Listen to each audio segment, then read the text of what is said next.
Inception. Cleverest dumb movie ever or stupidest smart movie ever? Inception is a film about a failed architect who's haunted by the ghost of a dead mall. That's what it's about. The dead mall has even become its own aesthetic, capturing the imaginations of several internet photographers and filmmakers. The main character is named Dom, but his wife was a top. He gaslit her until she committed suicide. If you meet someone and they tell you that Inception is their favorite film because it's so philosophical, run away fast. This person is dumb, and if there's anything we know about dumb people, it's that they don't understand contraception. So this person either has syphilis or is a virgin. Okay, that's just logic. Look, Inception's not a horrible movie. It's a well-made blockbuster. It's got a lot of cool shots, cool actors, cool effects, pretty cool premise, cool music. That ruined trailers for a decade.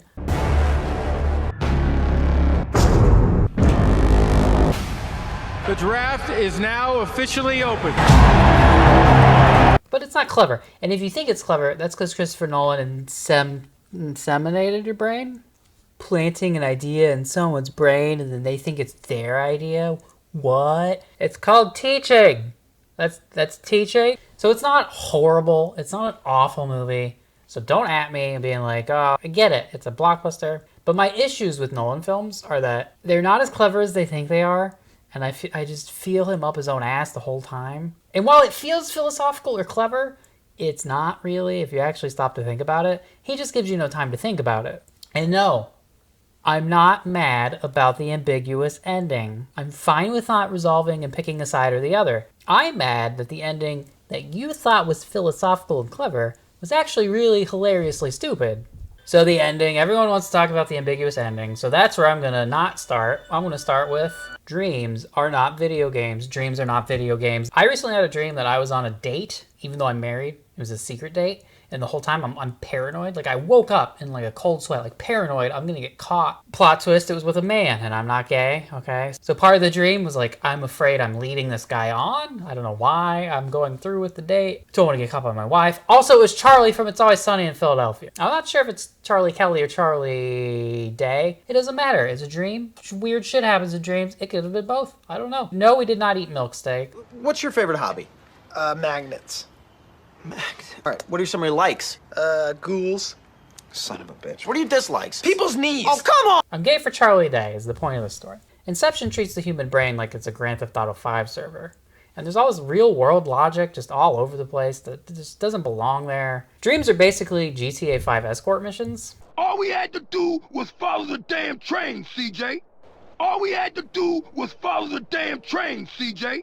All we had to do... Okay, so how does healthcare work in dreams? Has he been shot? Is he dying? I don't know. Is Yusuf's dream the Matrix simulating every molecule in Saito's body? Is it simulating like his heart rate, blood pressure, diabetes levels, penis? Like if a doctor came and gave him the right drug, would it work? What if I just dreamed up a magical pill that makes him all better? We established you can dream and change your appearance entirely. Eames turns into Tom Berenger. Can you not dream up, like, oh, here's a surgeon and he fixes him? Or just dream that, like, oh, hey, the bullet's gone. You're telling me you can fold Paris in half, but you can't make a bullet wound disappear? These projections, these NPCs, they follow rules. Like, they can't just teleport anywhere. They can't just appear or walk through walls. Like, so they build mazes that keeps them out, which, again, is just treating it like a video game. Like, in a dream, people just pop in and out of existence. You can change your appearance entirely and just turn into Tom Berenger or a hot lady. Can I just not turn into Godzilla? Like, and you're like, oh, but the NPCs would attack you. It's like, okay, but I'm fucking Godzilla. Like, come at me, bro. Oh, they would get too aggressive? Maybe the other NPCs would up their game and they'd turn into Mothra or something? Sounds cool and better than just Call of Duty. In The Big Heist, they have the architect, which is Juno. Then Yusuf and Dream of a One is the one dreaming. And then Fisher, Bobby Fischer, is the subject. And so he's filling it with the subconscious. But then Eames can just turn into Tom Berenger. So he can do stuff. He also just makes a grenade launcher out of nowhere. So other people who aren't the architect, the dreamer, or the subject can also make things appear. Also, Cobb can conjure up a train on accident. So anybody can change anything. But none of them dream up that they're Jesus or like Neo or Indiana Jones and he has the Holy Grail. You can't be Indiana Jones in your own dreams. It's fucking, like, what are dreams for, man? Now you're probably saying, just go with it, it's a movie. Suspend disbelief, it's a movie. You know, I'm a screenwriter. I don't want to go, I guess it's fine, and then jerk off. I want to fix it. I want to fix it, and I can fix it very easily. You ready? Don't call them dreams. Call it VR, or a better version of the Matrix. So what they're doing, they're like plugging people in. They're going to this shared space. It's exactly what happens in the Matrix. It's exactly what happens in eXistenZ. You fall asleep, we plug you in, you think you're dreaming, but we're actually like put you into like a Matrix thing. And then we don't have to make this huge leap of logic to treat brains like they're overclocked supercomputers. Like, what are you doing? They say we only use a fraction of our brain's true potential. Now, that's when we're awake. When we're asleep, our mind can do almost anything. His subconscious is militarized. It should have shown in the research. I'm sorry. So why the hell didn't it? Ooh, you can be right here. You can be right here. Just They come here every day to sleep. So, way to bury the lead, you guys. They invented immortality, and they're just like, don't even notice it? Get you and your bros, go into a dream within a dream, maybe within a dream, and then you just hang out there all night, 8 hours. And that's like 7 years. It's a 7-year LAN party. You can do that every night. You can live like 2,000 years a year with your friends. And if you're like, okay, you're going to go crazy, talking to yourself, living in this invented world. Okay, but if your friends are there, it's not going to be like that. Right? It's not just you alone. If you stayed your whole life in the game world, then you could live to about, 500 years. So in the world of Inception, is Stephen King up in there just like writing a novel every night? Is Inception, is that just a metaphor for cocaine? Gravity on that planet will slow our clock compared to Earth's drastically. Oh, how bad? Well, every hour we spend on that planet will be 7 years back on Earth. Third level. It's 10 years. They insist on doing the math and telling us precise numbers and getting them wrong or inconsistent, and it bugs the fucking shit out. Is a dream 10 times faster? Or is it 13.3 times faster? Or is it 20 times faster? They don't know, and they change it all the time. They give you all these calculators. Oh my god. 5 minutes in the real world gives you an hour in the dream. Would be about 20 times normal. It's 3 dreams, that's 10 hours I'm times sorry, 20. maths was never my strong subject. It's a week, the first level down. 6 months, the second level down, and the third level. It's 10 years. 3-4 hours each day. And dream time with this compound, about 40 hours each and every day. Why? Uses 10 seconds from the jump, which gives Arthur 3 minutes, which gives us what? 60 minutes. Can they make that route in under? Arthur has a couple minutes, we have about 20. Inception's not about being specific. Okay, the longest flight in the world. They plan around the longest flight in the world. We need at least a good 10 hours. Sydney to Los Angeles. One of the longest flights in the world. So at only 10x, if you abduct Fisher and you have him asleep for 30 minutes in the real world, that's it, 30 minutes, not 10 hours. That gets you 300 minutes in the city. You can abduct him, do a little torture, okay. That gets you 3,000 minutes or 50 hours in the hotel with the 0G, which in the movie looks like it takes a couple hours. This gets you 50. And then it gets you 21 days for the snow level, which again looks like it took, I don't know, a couple hours. So getting into Fisher's dreams at only 10x, 30 minutes is all it takes. But they plan around like, we need the longest flight in the world, like 8 hours to do, like why? And if they hurry, and if you're using the 20x multiplier, which they throw out there, 5 minutes is all it takes. 5 minutes of sleep in the real world. At 20x, that's 100 minutes in the first dream, which is, you know, could be a tight fit, all right. But that gets you 33 hours in the hotel, which they had plenty. They didn't take 33 hours there. And that still gets you like almost a month in the snow level, which again was what, a few hours? Okay. So they planned the whole heist around this requirement that they have like 9 years in the snow level? Like what? Why? The third level. It's 10 years. Why? So imagine me at the naive age of 24, sitting in the theater, thinking this movie's great, this dream level is gonna go like a decade. Like, what are they gonna do in this decade? And I'm like, what? You know, it's gonna be crazy shit, right? Like, are they gonna spend a decade gaslighting him in like a Truman Show thing into changing his mind? Like, like maybe Eames turns into like a hot hippie chick, and then he falls in love with her. It's like, yeah, the planet, and he turns him like into a hippie vegan, so that then he'll want to break up the oil company or something.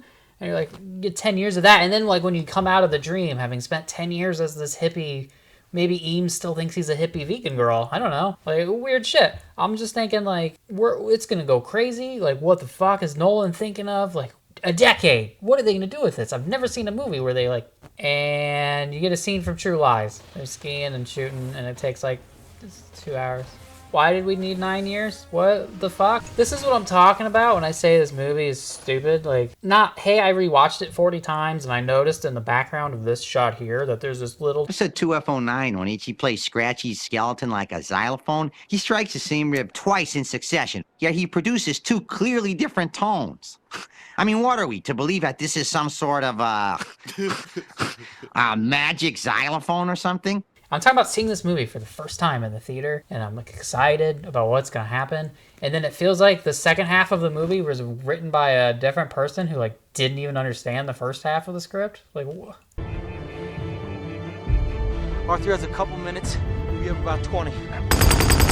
Okay, so we're back to 10x now. I thought with the drugs it was 20 or something. Like, we're back at 10. Okay, unless you're a Philistine and you use couple to not mean exactly 2, which bugs the shit out of me. A couple is 2. Okay, so if a couple minutes gets you 20 minutes, that means the van is in free fall for 12 seconds. That's an easy physics problem. If you start with 0 vertical velocity and you're in free fall for 12 seconds, what was your starting height? Anybody got it? Anybody got it?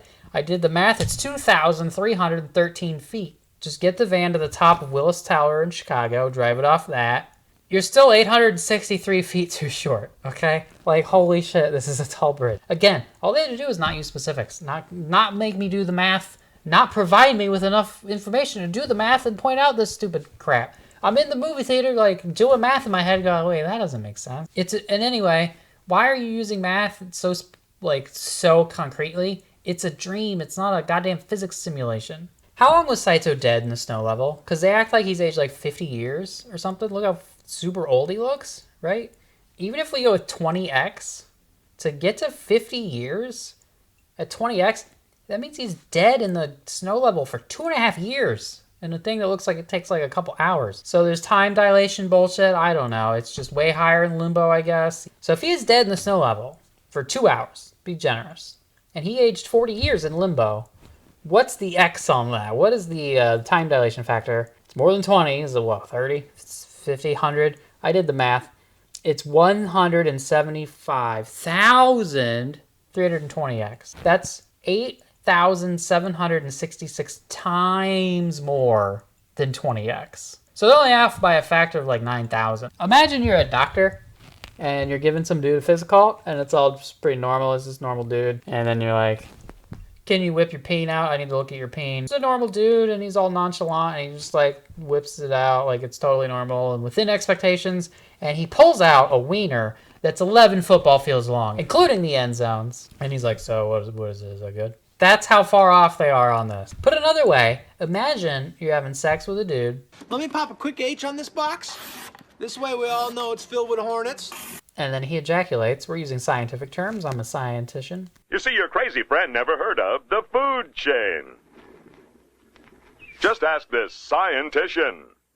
He'll tell you that... And you expect a human male average 3.7 milliliters, and then he ejaculates 32 liters and acts like that's just, pretty standard. Inception's like a porno where a dude ejaculates 30 liters and nobody noticed. That's the degree to which Saito being that old is dumb. It's that dumb.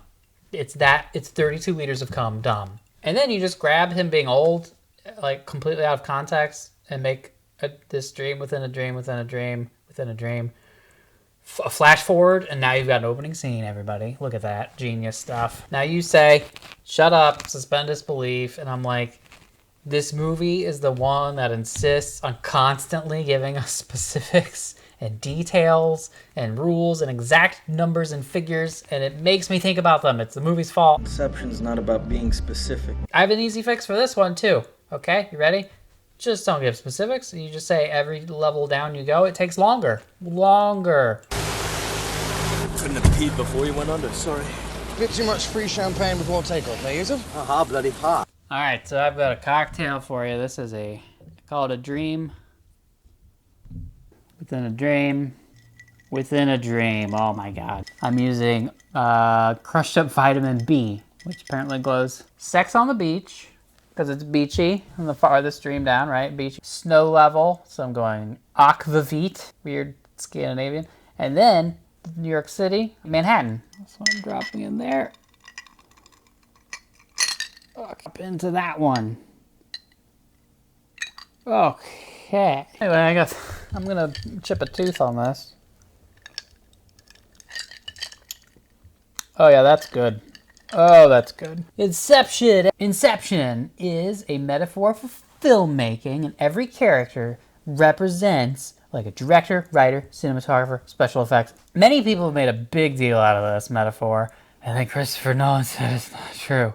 One thing that the Academy probably missed about Inception was that the movie itself is an analogy, it's an allegory for movie making. And if you take the first letter of all of the characters' names in the movie and rearrange them, they actually spell out the words dreams pay. The movie itself is of course about a crew that makes money from carrying out heists in dreams, and thus... So it's about movie making, which is a pursuit which ultimately leads you to murdering or being framed for the murder of your wife. Okay, he didn't kill her, he just gaslit her until she committed suicide. So that's better. If you make movies, you'll be jet-setting around the world. You never get to see your kids, even though they could come to you, but they just don't, I guess. And then you're barred from entering the United States. So basically, it's about Roman Polanski. This is all a metaphor about Roman Polanski. Isn't that great? And he's the good guy, and he's innocent. So Nolan really taking a stand here. So this movie's saying Roman Polanski's innocent, Woody Allen probably, William S. Burroughs, Kevin Spacey. They're all innocent. They've all been framed. The totem. My totem glows under blacklight? I don't know. I got a glowing ball, and no one knows about my glowing ball, right, Pepper? The totem is an item you keep on you, which in the real world has a weird property. That's a secret only you know, which means if someone else creates a dream and you are in it, and you pull out your totem and it's just normal, then you know you're not in the real world. Rule number 1, don't let anyone know the details, and then he immediately gives her the details of his. That no one else knows. Like a coin? No, it needs to be more unique than that. Here, take a look. So you're learning. I can't let you touch it. That would defeat the purpose. See, only I know the balance and the weight of this particular loaded die. Just spin and spin. So the top is useless at telling if he's in Ariadne's dream, because she knows the secret. It's also useless of telling if he's in Maul's dream, because it's she came up with it. So totems, as they're explained, have a strange property in real life. They're weighted weird, something missing, or there's a misspelling, there's something weird. So a person who's trying to fool you would just put in like a regular bishop and not realize it's weighted weird, or a regular die and not realize it's always going to come up snake eyes. Cottam's totem has a strange property in dreams, not in reality. Okay, so how is that useful? Like, so if somebody is replicating the top, it doesn't know it's secret, then in the dream, it'll fall down. And so if he tests it, it falls down and he's like, oh, I'm in the real world, but he's in someone's dream. What the fuck? But you say it's not his totem. You say this on the internet a lot. That's not his totem. His wedding ring is his totem. Okay, except in the movie, we repeatedly see him use it as his totem. He very he very anxiously is like, oh God, I gotta spin it, and he's ready to shoot himself in the head if it doesn't fall down. Clearly using it as his totem. The ring being there or not being there could be some interesting detail of his subconscious, but it's not his totem. He never actually like uses it as such. Also, if you're losing track of reality, couldn't your subconscious manifest either the real or a fake version of the totem? Like Leo's subconscious comes up with a runaway train against his will? Couldn't it conjure up the totem that falls down even in the dream? Can this totem prove anything? It's still a stupid. It's such a fine line between stupid and clever. Yeah, It's just a little turnabout. If you're in someone else's dream, they don't know the trick to the totem, and thus will give you like a regular die, right? But that implies they're like going through your pockets, they're like rummaging through what's on you, and then like putting it in there. Otherwise, like, how do they know what's in your pocket that you have a bishop in your pocket? Or are you just happy to see me? So they're rummaging through your pockets, they find the items, and then they put them in the dream to trick you. Except They don't think to see if, oh, this person's carrying one chess piece. I wonder if that's their totem. Is it weighted weird? Oh, look, it's weighted weird. So you're basically saying these people who are going to be knowledgeable about dream extraction, whatever, are going to rummage through the person, get the shit out of their pockets, and not realize there's a totem. Basically, the totem, it came up with the ending visual, and he worked backwards from there, and it doesn't make any sense. But because it works for the last scene, you guys thought it was clever, and it's not. All right, the big theory. Here we are. You've all been waiting. The big theory. Maul's alive. The mall is still going. GameStop is in there. Maul's trying to incept him with the realization that he's in a dream. So at the end, he realizes he's in a dream. He kills himself. He wakes up. And it turns out Maul was incepting him. And now he's in the real world. He's back with his kids. That's the theory, right? Oh, I spilled. Instead of the whole point of the movie being this plot to get a trust fund baby we don't care about, to break up his father who we don't care about, his company that we don't care about, it could be the plot all along was Mal incepting Leo to wake him up, and it's this very personal story involving characters we might actually care about, instead of this oil, who cares? But that's not how it ends. It's ambiguous, right? Okay, suppose Mal is alive. She's trying to incept him. Hey Mal, here's a good way to incept him. Ready? Show up in what he thinks is the real world rather than in dreams. And it'd be like, oh, she's not dead. So Leo spins the top. Dream, reality, we cut to black. What happens after you cut to black? So they come back in the room a minute later, and his generic kids are like, hey Dad, why is that thing breaking the laws of physics? He needs to destroy the totem and like get rid of it, making checking impossible to say what it wants to say. Because it's saying he's walking away from it. He's walking away from caring about whether it's real or not. So if you want him to say, I don't care if it's real or not anymore, I'm going to walk away, he's got to destroy the totem or get rid of it. Suppose that the shot lingers and the top falls down. So that means it's real. No, it doesn't. That eliminates absolutely nothing. The top falling down means nothing. It doesn't mean you're in reality, because it could be he's in the dream of someone who doesn't know the secret to the top. Suppose he's in Sato's dream. Sato doesn't know the secret to the top, so the top falls down. Or suppose he's in his own dream, but his own subconscious is tricking him, and it gives him the totem that falls down. Ariadne and Maul both know it should spin forever, but if they wanted to fuck with him for some reason, they could use it against him and make it fall down. Like, he could be in anybody's dream, literally anybody's dream, even his own. If it falls down, it means absolutely nothing. Dream, reality, we don't know. Oh no, will it fall down? Oh, that'll mean nothing. If it keeps spinning, he's in a dream. If it falls down, he's still in a dream, maybe, probably. Cool. Suppose the top spins forever, and that means Leo's in a dream. Okay, we end on he's in a dream. Whose dream? Where? Is it the entire movie has been a dream? And Maul is still alive and has been incepting him? No, it's not that. You know why? He's used the top repeatedly in the base world of the film, and it falls down, and he's like, oh, phew. So if those are accurate, then the base world of the film is real. All that the top falling down at the end would imply is that he's still on the plane in the heist, and that Maul is dead. Is that really that deep? He's still in the heist plane? He's on money plane? So for the Maul's alive theory to work, we have to say the whole movie's been a dream, and that the top has fallen down during that, and so it's unreliable. And so now you're relying on the top to be accurate, even though you've shown it to be unreliable earlier. Is Inception playing 5D chess? Is it really that deep and clever? Layer upon layer of, oh, but it's a red herring, but it's not a red herring now, but it was a red herring then. Cobb, even if the top falls at the end, he could still be in anyone's dream.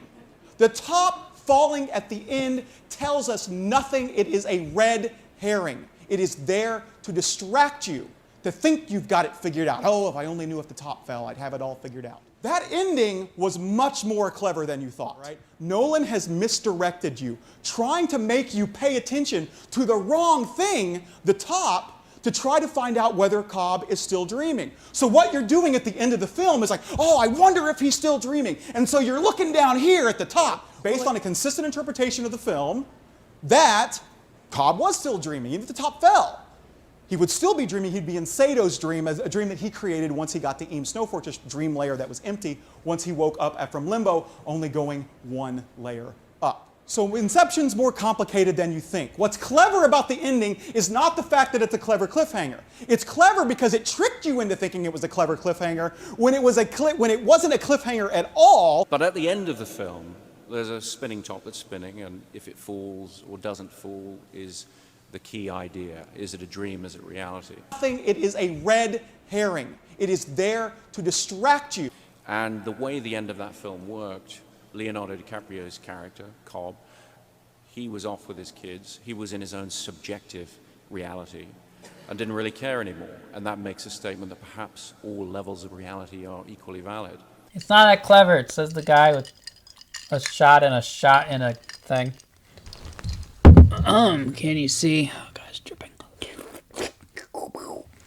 Imagine writing a whole book. You spend like a whole year of your life going through the details of a Christopher Nolan movie. All this effort about the like philosophical implications of Christopher Nolan's writing, and then like your interpretation, specifically your interpretation that has to be that this part's a dream, here's what's the real, whatever. And then Michael Caine just like willy-nilly is like, oh yeah, 5 minutes, it's real. It lends itself to multiple interpretations. Are we convinced that it was better than the King's Speech yet? It's the all dream interpretation. That makes it better. And the reason why is because if it's not all a dream, there's some significant criticisms that can be leveled against the movie. For one, all of the characters except for Cobb are completely one-dimensional. They're completely one-dimensional. They're only there for Cobb. That's not good writing, and Nolan doesn't usually do one-dimensional characters. Inception should have won Best Picture. Either the Academy didn't understand it, or they didn't interpret it charitably. I said, I don't understand when the dream is. When is it a dream and when is it reality? He said, well, when you're in the scene, it's reality. So get that. If I'm in it, it's reality. If I'm not in it, it's a dream. So since we know Michael Caine is real, that means the heist is real. What is this movie about? It's about Bobby Fischer. His daddy's company is going to have a monopoly on oil and gas. It's going to jack prices up, and they're going to like be bad. Gas will cost more at the pump, which means we'll then all like have to embrace green energy sooner and stop climate change. But then they helped Saito to break that company up, so gas prices will stay low, and we won't stop climate change. We did it. Thanks a lot, Dom. Remember how on Dream Level 1 they're in a van and it's falling, and then that falling means that in Dream Level 2 in the hotel they're in 0G, right? And thus Joe's dilemma of like, how do I make a kick without gravity? They can't fall. It's like a cool logic puzzle, right? Okay. It creates some scenes that are pretty original. 0G fights and like gravity turning fights. It's cool. It's pretty cool. It's not insanely clever or anything. It's just like hard to do. You need a budget and like lots of effects dudes and props people nailing shit down to the walls. You're falling in a van. That causes 0G on the next level. So in that level, they're in 0G. And then the next level, because of that, they're in 0G. Oh, just kidding. They're skiing. What? Why are they not in 0G in the snow level? The answer is it would be too expensive. They should have been on a space station or like underwater. Just something cool. It could have been anything cool. You're in a dream within a dream within a dream. You use that opportunity to do a scene from True Lies, GoldenEye. What's a kick? A kick is when you are like, oh, I'm falling. And you feel that, oh, I'm falling thing, which is acceleration. It wakes up a person who is sleeping and falling. Except the movie forgets this halfway through. Because then they start doing kicks where a person who's awake jumps out of a building and they're falling, and that wakes them up from that.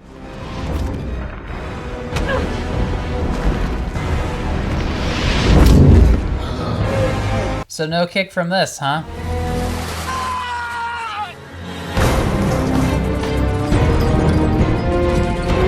So maybe the like coolest part of the movie, action-y wise, Arthur's in 0G, he needs a kick. There's no gravity, how can you do that? The kick is the sensation of falling. That comes from acceleration. You're accelerating, okay. Boom.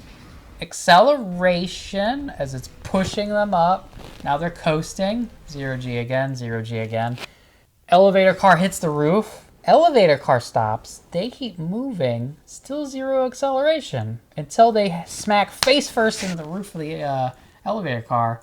Then they would accelerate very rapidly when they hit that. So that's 2 possible points. That could be a kick. Explosion goes off, accelerate. Coast, coast, coast, coast, coast. Face first smash into the top of the elevator shaft. There's your second kick. When do they wake up? Not either of those. They wake up when the car hits the roof and they are floating still, not experiencing any acceleration. That makes 0 sense. God damn it. God damn it. Take a physics class. Squandered opportunities.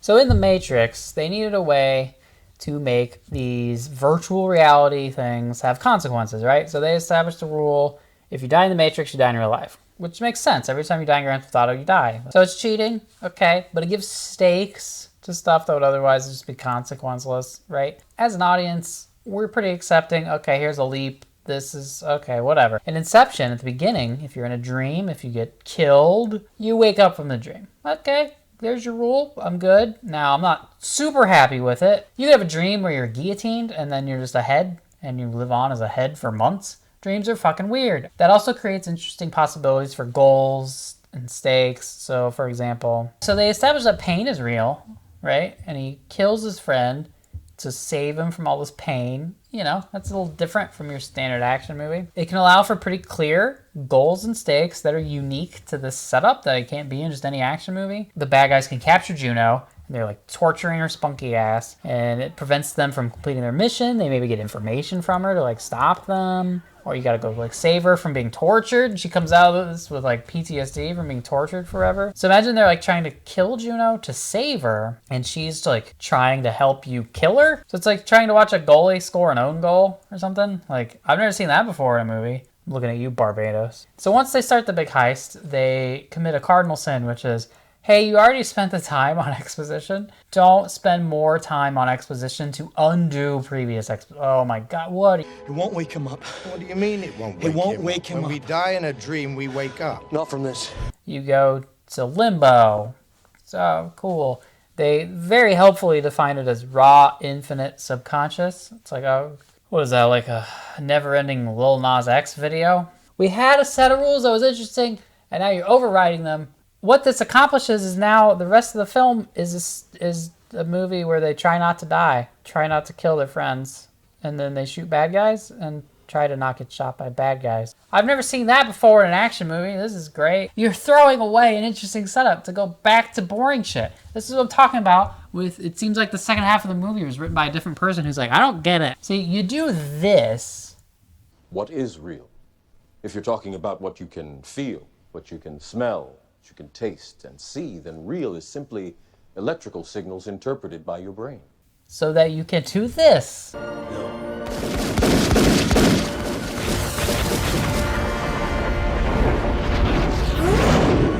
Crushed Super B vitamin, which makes them glow yellow. Anyway, I'm pretty drunk now. This is great. So when Juno learns about the dream world, she's given the tutorial, which is great. It's an exposition scene, but for an exposition scene, it was like, oh, this is pretty interesting. Like, so she folds Paris and moves bridges, infinite mirrors, all this cool shit. And then they give you a limitation, which is if you change too much, the subconscious, those NPCs will attack you. Hey, later in the movie, we're gonna need you to fold things.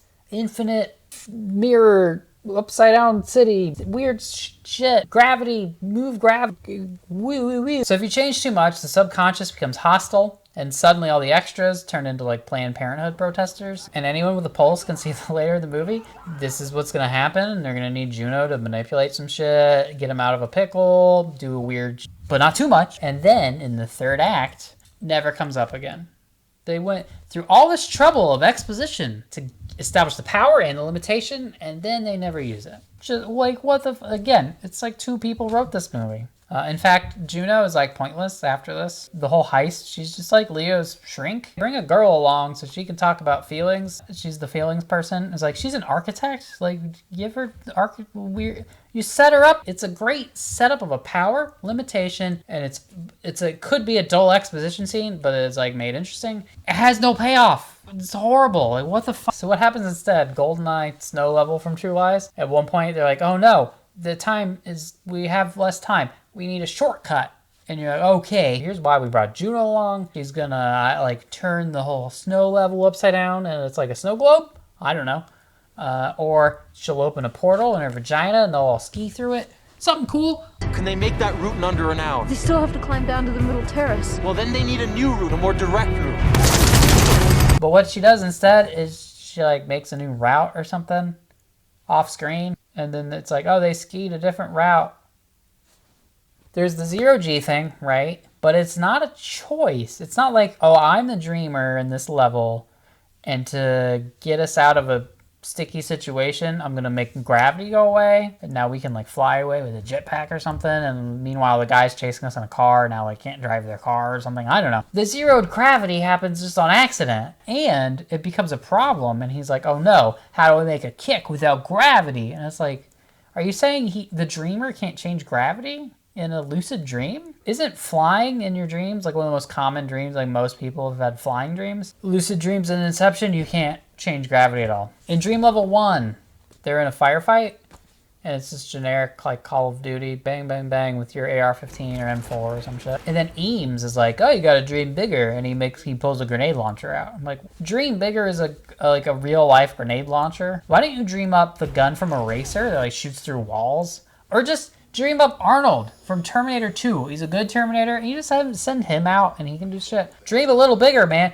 The guy says dream a little bigger, and then he dreams just very small. Instead, this movie is just full of like standard action movie shootings. The action in True Lies is more unrealistic than the action in this movie. Like, oh no, a train that's not on rails? Oh my god, that's so unrealistic. That's like The Fugitive.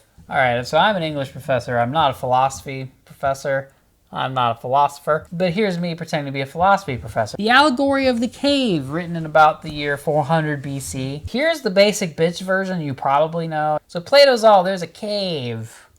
And there's these prisoners, and they're facing a wall of cave. And they're looking at shadows of real things. There's like a fire in the cave, cast shadows. And they think that's reality, okay? And so the basic bitch version of this is to think, what if that's me, bro? Whoa, dude. The Allegory of the Cave is much deeper. It's a dream within a dream within a dream. Okay, it's a fictional story told by a fictional character who's already in a fictional book. Okay, there's a lot of stuff going on. The prisoners are in there. One of the prisoners gets free, okay? He's out into the real world, having spent his whole life looking at these shadows. Okay, so he's out in the real world, and he learns and realizes, he becomes enlightened.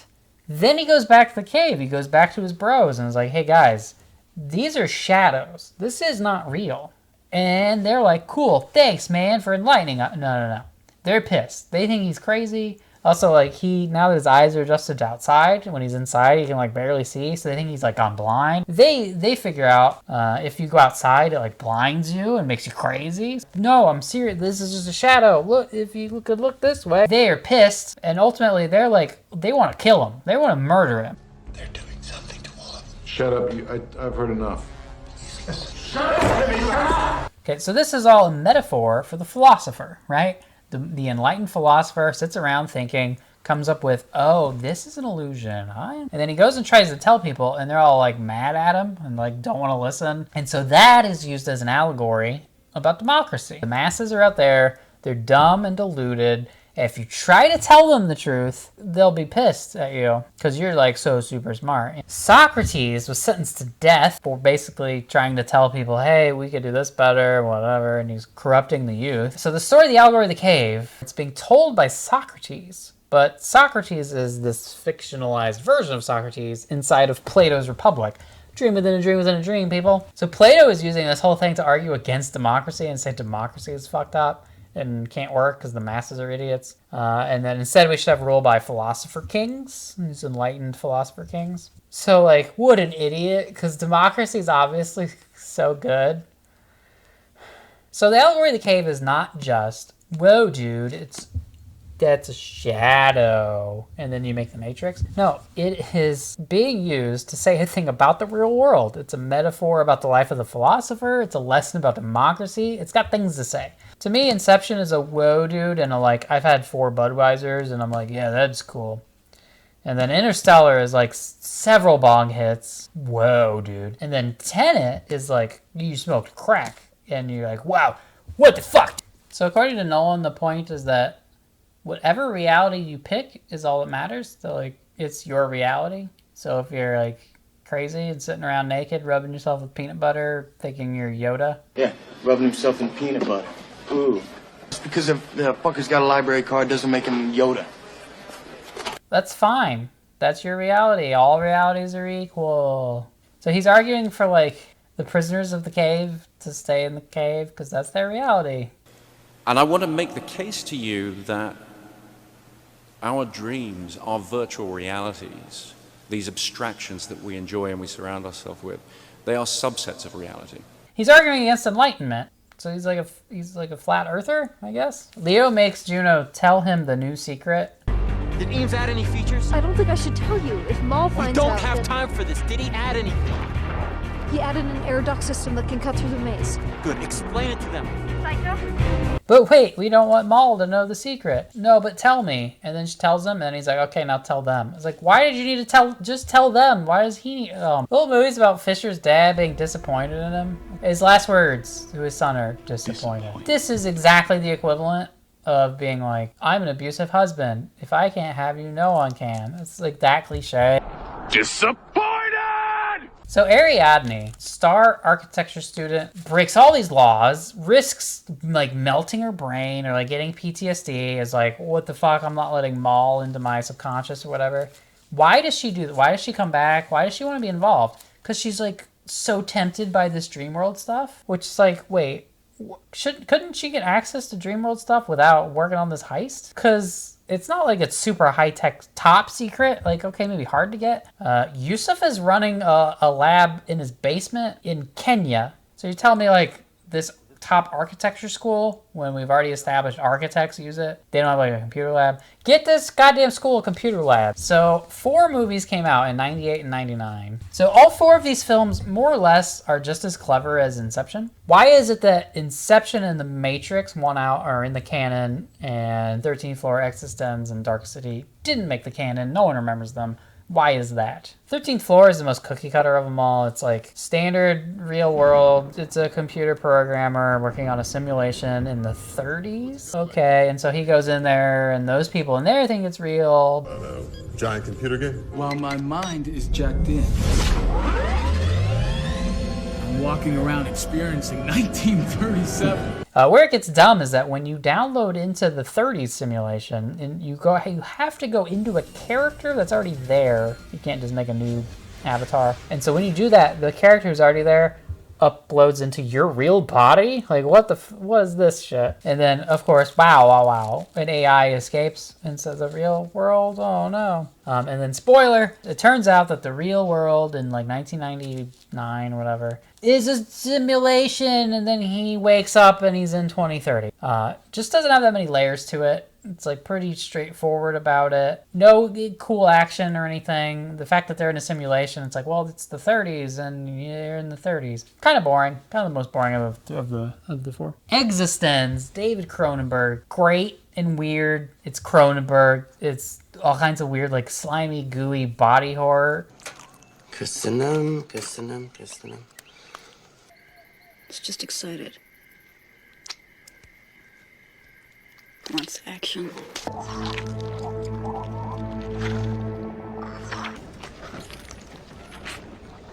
eXistenZ is about a video game inside a video game inside a video game. What if we're not in the game anymore? It's all about these people who play like these role-playing games.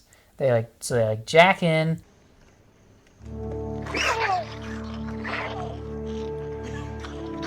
I think overall it's like the most Inception-like of the 4, because it really is pretty similar. They all like jack in together and like share a dream, but this is a game.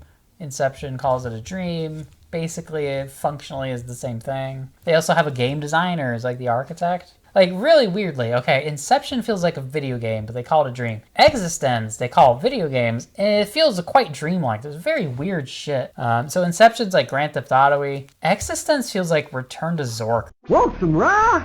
Of course you do.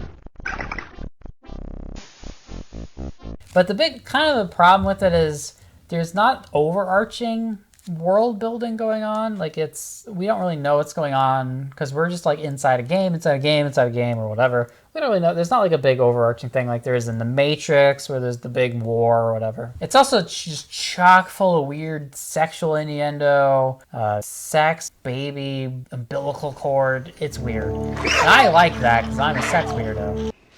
Where's your bioport? Oh, don't tell me you've never been fitted. I can't believe it. No, I was never fitted with a bioport. What do you care? I have this phobia about having my body penetrated. What's going on? I can't move my legs. The procedure comes with its own epidural. Just like when you have a baby. You're gonna pour it into me while I'm paralyzed? What's that for? The ports are sometimes a bit tight. How come bioports don't get infected? I mean,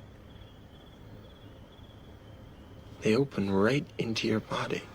It also leans really heavily on the gaminess, and at times it feels it's really awkward because it's supposed to be this like awkward, stilted. You're talking to an NPC. Like it's like interesting and unique, but I don't know that it's like that compelling, really. What's he doing? He's gone into a game loop. He won't come out of it until you give him a proper line of game dialogue. The characters are obviously supposed to jump on each other. It's most probably an pathetically mechanical attempt to heighten the emotional tension of the next game sequence.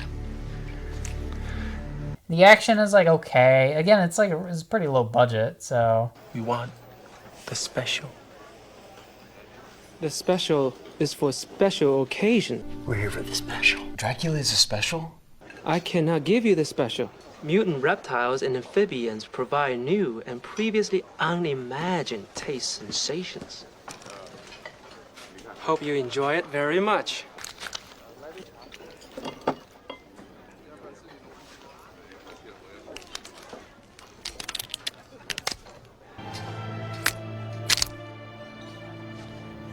Just think about it, man.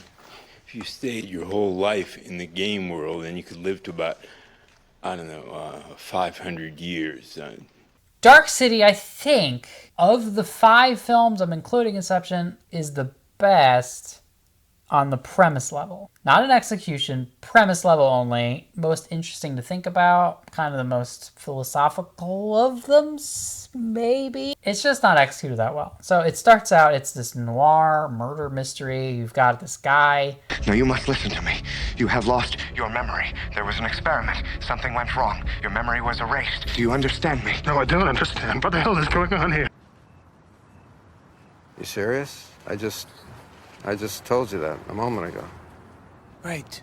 It appears that he's a serial killer, but he's got amnesia. What's going on? There's a detective who's like hunting the serial killer. So a very grounded, pretty real story. But then there are these strangers and they have like superpowers. Or are we in a simulation? What's going on? Are they aliens? And it just gets weirder and weirder and weirder. Big problem though, the studio meddled. Studio's like, people aren't going to understand this. They made Kiefer Sutherland do this horrific Blade Runner style narration. Straight at the very beginning explains like the whole world pretty much. Like not in incredible detail. And so then the movie starts. And the movie, like the plot is centered around like, you were like, oh, I'm in a grounded real story. Well, wait, this is weird. What's that about? Wait, this is weird. What's that about? But then you're like, I know what that's about because you just told me with the narration. The narration really ruined it. A lady. She broke her neck. Oh my god, but you can see her? Yes. Where is she? Standing next to my window. Haley Joel Osment is just this creepy kid who can see ghosts. And he's got to help his therapist, who's a ghost, Bruce Willis. He's dead already. That's what the movie's about. So if you're going to watch it, make sure you get the director's cut. I don't even know if you can get the non-director's cut anymore. This movie came out in 98, and I want to say I rented it in like 2002 or 3, something like that. And I read people say online, like, skip to this point because you got to skip over the narration. And so it used to be you'd get the VHS and start here. So Dark City comes closest to the Matrix with like pretty interesting action and special effects. They're still not quite as good. It's not as revolutionary as Bullet Time, right? But it's pretty good action and set pieces, better than the others, I think. It's very Matrix-like in a lot of ways. The guy, like, so I'm getting into spoilers now. Dark City offers up the possibility that every day when you wake up, you're a new person, or like your memory's been wiped. Why? How do you know the universe wasn't created like 6 hours ago, and at the moment of creation, we were just imprinted with memories at that point? Weren't you looking for the human soul? That's the purpose of your little zoo, isn't it? That's why you keep changing people and things around every night. Maybe you have finally found what you are looking for, and it's going to bite you on your... In order to learn. Learn what? About you, Mr. Murdoch. You and your fellow inhabitants. What makes you human? Why? So it gets weirder and weirder from there. The main character is basically Neo, and he gets superpowers, and why him? I don't know.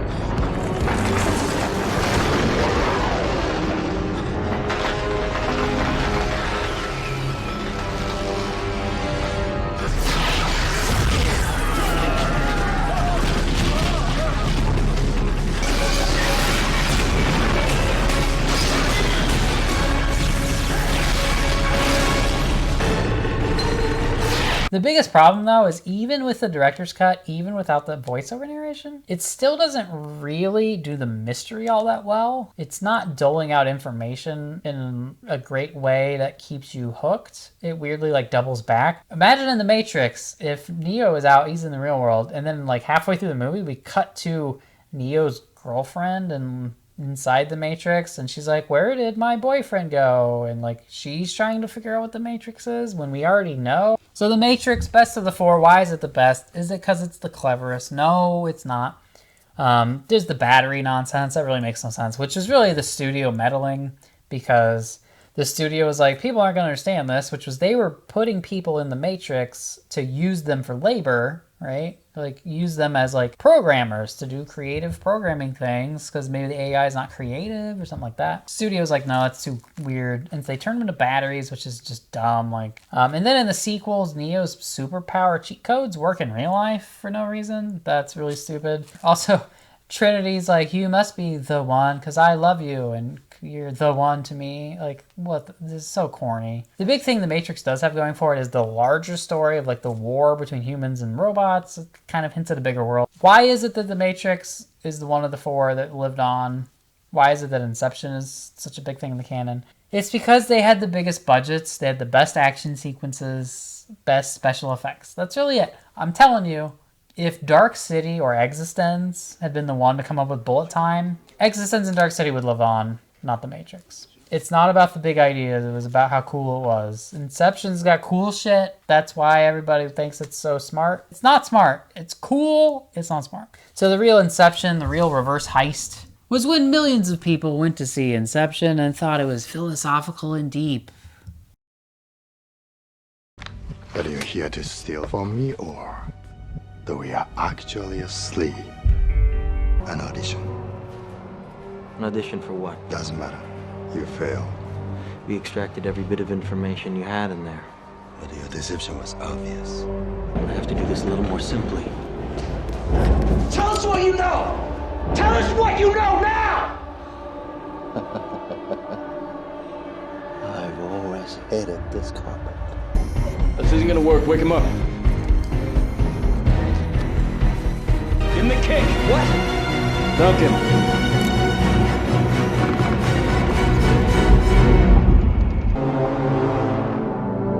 You built all this? This is incredible. We built for years. And we started in on the memories.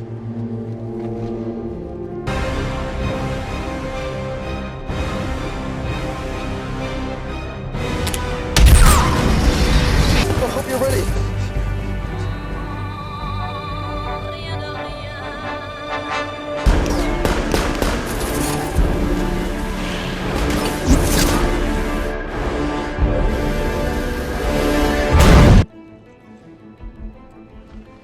Here you go. Thank you. Hey, to your father. Are you ready? You want some gin and tonic? Gin and tonic and a black light. Can you see that? Is that glowing? So the key is to a glowing blacklight drink. Tonic, apparently not that great. Orange hoodie, put that in your drink. Blend it up maybe.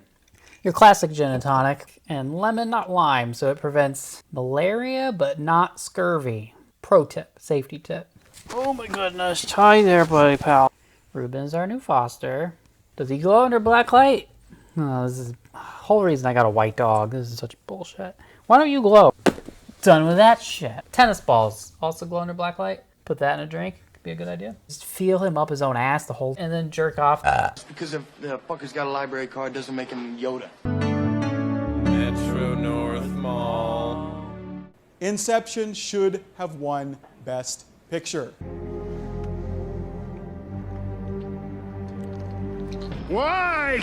Why would a man whose shirt says genius at work spend all of his time watching a children's cartoon show? I withdraw my question. Nolan doesn't usually do one-dimensional characters. She gets a special cologne. It's called Sex Panther by Odeon. Inception's not about being specific. Which gives Arthur 3 minutes, which gives us what? 60 minutes. 60% of the time, it works every time. That doesn't make sense.